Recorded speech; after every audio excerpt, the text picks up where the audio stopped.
สบายดีข้าพเจ้าพุทธสวรรค์วงดอนไซด์วิดีโอนี้ข้าพเจ้าจะนำเอา2สำนวนภาษาอังกฤษมาฝากกันเช่นเคยโอเคอันที่1 A little bird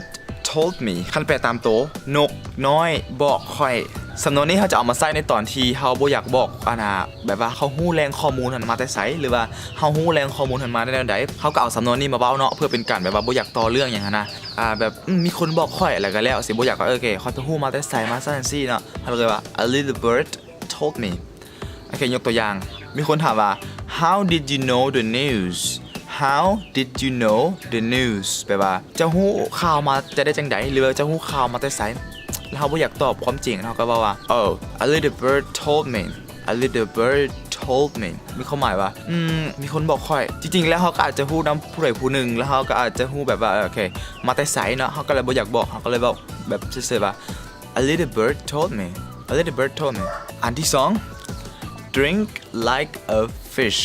drink like a fish คันแปลตามตัวเนาะดื่มน้ำแบบตัวปลาที่จริงก็บ่ถูกปานใดเนาะ drink like a fish แปลว่าดื่มแอลกอฮอล์ในจำนวนที่หลายเกินเหตุนะในจำนวนที่หลายเกินเหตุ drink like a fish ดื่มหลายโพดนะดื่มมาแท้เอาว่าในที่นี้แบบดื่มแอลกอฮอล์ได้ดื่มเหล้าดื่มอย่างนั้นนะโอเคยกตัวอย่าง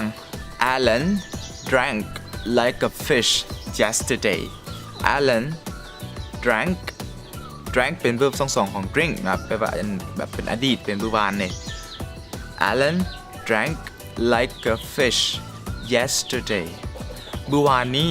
Alan ได้ดื่มเหล้าในจำนวนที่เกินเหตุหรือว่าหลายเกินไปโอเค2สำนวนก็ได้บทไปแล้วเนาะเอามาสรุปคืนอันที่1 A little bird told me A little bird told me ถ้าบ่อยากแบบบอกถ้าบ่อยากเปิดเผยข้อมูลที่เฮาฮู้มาแต่ไสหรือแบบหรือว่าข่าวที่เฮาได้มาแต่ไสเฮาก็บ่อยากบอกเฮาก็เลยใช้สำนวนนี้ A little bird told me อันที่2 drink like a fish drink like a fish แปลว่าดื่มเหล้าหรือดื่มแอลกอฮอล์ในจำนวนที่หลายเกินไปโอเคถ้าเห็นว่าซองของพวกเรามีประโยชน์และให้ข้อมูลแก่สังคมก็อย่าลืมกดติดตามและกดกระดิ่งเพื่อเป็นกำลังใจให้พวกเราด้วยสำหรับวันนี้ขอขอบใจ